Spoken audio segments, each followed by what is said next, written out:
தமிழர்கள் அனைவருக்கும் வணக்கம். ஆர்டிபிஷியல் இன்டெலிஜென்ஸ் ஏஐ இன்று உலகை எந்த அளவிற்கு ஆட்சி செய்கிறது என்று நாம் அனைவரும் அறிந்ததே. உலகமே தொழில்நுட்பத்தில் வேகமாகவும் வீரியமாகவும் பயணித்துக் கொண்டிருக்கும் இந்த நேரத்தில் நம்மளுடைய பாரத தேசம் ஆக்கப்பூர்வமாக உலகிற்கு சவால் விடும் வகையில் தொழில்நுட்பத்தை பயன்படுத்தி வளர்ச்சி அடைந்து வருகிறது.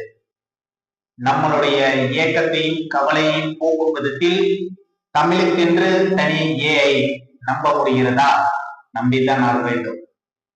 தமிழர்களை பெருமைப்படும் விதமாகவும் தமிழை உலகமறிய செய்யும் விதமாகவும் நம்மளுடைய பண்பாடு கலாச்சாரம் நம்மளுடைய வரலாற்றை நம்மளுடைய சங்ககால இலக்கியங்கள் தொன்மையான தொல்காப்பியம் அகநானூறு புறநானூறு திருக்குறள் நம்மளுடைய கல்வி சார்ந்த தகவல்கள் பாடல்கள் என அனைத்தையும் நம்மளுடைய மொபைல் போனில் ஏஐ மூலியமாக கொண்டு வருவதற்கு பெரும் முயற்சி செய்து பணி செய்த வழக்கறிஞர் திரு அஸ்வத்தாமன் அண்ணன் அவர்களுக்கு பாராட்டுகளையும் வாழ்த்துக்களையும் தெரிவித்துக் கொள்கிறேன்.